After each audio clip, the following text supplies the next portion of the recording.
Salut à tous et à toutes, c'est Ours et on se retrouve aujourd'hui pour notre seconde vidéo.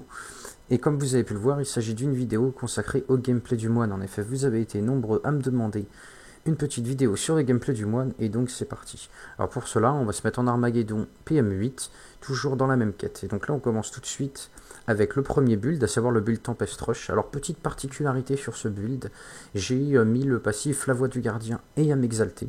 J'ai préféré prendre les deux passifs à la place du passif prise d'initiative. Alors d'ailleurs, je vois que je me suis trompé, à la place du passif Harmonie Universelle, pardon. Donc du coup, je disais, j'ai mis La Voix du Gardien et à m'exalter à la place de prise d'initiative. Donc vous pourrez en remplacer un des deux par prise d'initiative si vous tenez pas assez. Pourquoi? Là, c'était dans l'optique de régénérer mon esprit au maximum. Alors, petite précision aussi, rappel, hein, le build Tempest Rush, pardon, je vais y arriver, se joue avec l'ensemble d'Ina complet ainsi qu'à l'arme à deux mains. Et vous pouvez également remplacer, là comme ce que vous avez vu, votre anneau, alors pas la réflexion de Natalia, l'autre anneau, par une pierre de Jordanie pour pouvoir générer de l'esprit. Et le principe, bah, c'est pas très compliqué. Vous le faites avec 2, 3, 4 et après vous courez partout et vous explosez tout. Alors ce que je vous conseille, c'est voilà, vous faites le ménage en courant avec votre clic droit et une cloche de temps en temps. Et après, en fait, quand il s'agit de mono-cible, là, vous n'hésitez pas à spammer votre clic gauche et votre cloche. Le clic droit ne sert plus à grand chose en mono-cible. Le clic droit, c'est vraiment juste pour se déplacer entre les packs de mobs. Alors, avantage et inconvénient de ce build, je trouve que c'est un build plutôt sympathique qui va très vite pour farmer, mais on voit quand même rapidement les limites de ce build à OPM, où on met pas mal de temps à tuer les mobs. Donc voilà, petit inconvénient du build. Et donc on va se retrouver tout de suite avec notre second build. Alors en second build, j'ai pris le build Permacloche. Alors pourquoi celui-là? C'est parce que comme ça j'avais pas grand chose à changer. Alors oui, me demandez pas comment j'ai fait pour changer de build en me téléportant, c'est pas possible, c'est juste un montage de vidéo. Voilà. Donc le build Permacloche plutôt classique. J'ai quand même changé Ascension avec Brûlure Spirituelle. La paume explosive, brûlure spirituelle, pardon. Alors pourquoi? C'est pour en fait une question de farming, disons, plutôt rapide. C'est-à-dire que là, comme vous pouvez le voir à l'image, il vous suffit juste de mettre une paume explosive sur un mob, de lui mettre un coup de cloche, et tous les mobs autour explosent. Si vous avez le DPS suffisant, bien sûr. Donc ça, c'est toujours dans un souci de tuer les mobs le plus rapidement possible. Alors ce build est plutôt très bon, il apporte quand même un côté assez safe. C'est-à-dire que voilà, votre cloche vous permet de vous régénérer énormément. D'ailleurs, vous le voyez, hein, je reste dans la profanation sans trop de soucis. À partir du moment où je remets une cloche, ma vie remonte totalement. Petit inconvénient de ce build, c'est que la cloche bump, c'est-à-dire qu'elle fait reculer les ennemis. Donc en fait, ça vous fait quand même courir après les ennemis. Alors c'est pas forcément très pratique. Voilà. Donc pour le troisième build, ça va être le build Permastone.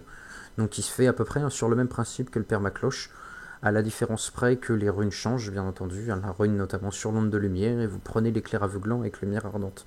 Alors ce build là est un build basé sur le contrôle. Je trouve que c'est un très bon build, parce qu'il apporte à la fois du DPS et du contrôle. Donc là, comme vous pouvez le voir, les élites ne spamment pas tant que ça leur sort. C'est-à-dire qu'on les empêche vraiment de bouger le plus souvent possible. Alors là, malheureusement, ces élites-là ont bouclier, hein, donc les élites qui sont sous protection peuvent quand même spammer malgré le fait que moi je les stun. Mais bon, vous voyez, c'est assez efficace. L'élite meurt plutôt rapidement. Et encore une fois, je perds pas trop de vie, donc c'est un build qui est plutôt safe. Bien entendu, hein, le build Permacloche et Permastun, ça reste aussi à un niveau de stuff plutôt élevé. C'est-à-dire que si vous avez du mal à tenir, comme on va le voir après, autant s'orienter sur un gameplay plutôt résistant. D'ailleurs, donc voilà, le gameplay plutôt résistant, c'est celui-ci, hein, avec sérénité, avec éclair aveuglant, courroux ardent. Il ne faut pas oublier, bien entendu, le passif signe d'Itar, hein, pour pouvoir réduire en fait nos cooldowns. Donc bah, le but, c'est pas très compliqué non plus, hein. On se buff avec 2, 3, 4. Et dès qu'on peut, on met un éclair aveuglant sur les mobs. Alors là, en plus, petite particularité, je jouais à l'arme, en fait, vous allez le voir de toute façon juste après, mais je joue avec une seule arme à vol de vie. Or, ces mobs-ci ont du renvoi de dégâts, donc en théorie, il faut les tuer avec 2 armes à vol de vie. Donc là, c'est pour ça, on peut voir quand même l'efficacité du build plutôt tanky par rapport à ce détail-là. C'est-à-dire qu'on n'a pas besoin d'avoir 2 armes à vol de vie pour tomber les mobs à renvoi de dégâts. On n'a besoin de qu'un seul. Donc, après, si vous orientez sur un build qui va être plutôt offensif, dans ce cas-là, il faudra changer là et prendre une deuxième arme à vol de vie, à la place d'avoir une arme à dégâts des coups critiques et une arme à vol de vie. Vous devrez avoir 2 armes à vol de vie pour pouvoir tuer les mobs en fait. Alors après le troisième build, enfin le troisième build, le quatrième pardon, je crois qu'on va voir ensemble. Donc c'est le build de Spedash que je vous avais montré. Donc là on va voir son gameplay. Alors c'est un gameplay qui est un peu plus dur que les autres je trouve. Donc il suffit juste en fait de se buffer avec 2 et 3 et après avec votre clic droit, donc la frappe éclair, vous vous téléportez de mob en mob. À chaque fois que vous vous téléportez d'un mob à un autre, vous mettez une paume explosive, un coup de voix des 1000 points et en théorie le mob meurt. Donc c'est un build qui est fait vraiment pour farmer du mob blanc, les mobs basiques. Je trouve que c'est un build qui a beaucoup de limites sur les élites parce que c'est très lent comme build. Là d'ailleurs c'est, je pense que si vous vous amusez à calculer, vous pourrez même.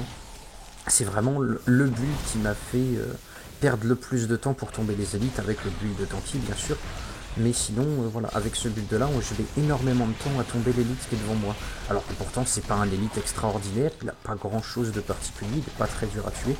Mais voilà, du fait que ce build offre peu de DPS, et ben, je mets beaucoup de temps à le tuer. Il apporte beaucoup de mobilité, par contre. Donc ça, ce sera à vous de voir en fait. Ce sera suivant ce que vous farmez. Si vous tuez plutôt des élites, faut pas s'orienter sur ce build là. Si par contre vous tuez que des mobs blancs, allez-y, n'hésitez pas vraiment, prenez ce build, je pense que vous en tirerez pleinement satisfaction. Et donc là l'avant-dernier build, c'est le build de la bigénération. Donc je rappelle, un peu seul build qui se joue avec le passif frappe unifiée. Alors celui-là c'est pas très compliqué non plus, le principe, vous buffez avec 2, 3, 4, et en fait avec votre, là moi en l'occurrence c'est clic gauche, la voie des 1000 points. Et après toutes les 4 secondes, vous spammez un coup le clic gauche et un coup le 4, donc la voie des 1000 points elle montera, pour vraiment rester à votre maximum de DPS. Donc vous allez voir que les élites tombent plutôt rapidement avec ce type de build. J'ai également pris Ascension, enfin Sérénité, là avec la rune Ascension parce que je suis tout seul, mais Sérénité, pour pouvoir en fait ne pas être soumis à tout ce qui va être effet d'immobilisation, donc comme le jet, le geôlier, des choses comme ça. Ça c'est vraiment dans une optique de farmer très très rapidement. Et là pour finir, alors c'est un build que je ne vous avais pas montré, mais que je trouve très fun à jouer. Alors c'est un build qui en fait combine frappe cyclone qui permet d'attirer les mobs à soi et la paume explosive brûleur spirituel. Donc avec le passif résolution ou âme exaltée. Alors résolution pour le côté plutôt tanky, âme exaltée parce que c'est un build qui demande énormément en fait d'esprit. Alors celui-là c'est un build qui est très bien pour farmer en groupe, notamment pour farmer avec des féticheurs ou des sorciers permafrost. On verra ça plus tard au cours de la prochaine vidéo, ce qu'est le sorcier permafrost pour ceux qui ne connaîtraient pas. Donc le but c'est pas très compliqué, hein.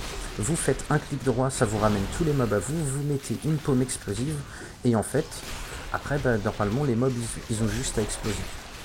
Alors en solo ce build est un peu limité je trouve, mais en groupe, il est vraiment très très bénéfique, notamment quand vous jouez avec un féticheur Spebat. Donc on reviendra aussi au cours d'une autre vidéo sur ce que c'est, mais en fait ça permet comme ça de compléter d'autres classes. Ce build là c'est vraiment un build complémentaire par rapport à d'autres classes, mais c'est pas un build que je vous conseille pour farmer en solo. Et ben voilà, c'est la fin de cette vidéo, donc j'espère que ça vous aura plu. Si vous avez des questions, n'hésitez pas à laisser un petit commentaire, j'y répondrai avec plaisir. Si vous avez aimé, n'hésitez pas à partager la vidéo et à mettre un petit j'aime ou un petit pouce vert. Voilà. Allez, je vous dis à très vite pour une prochaine vidéo.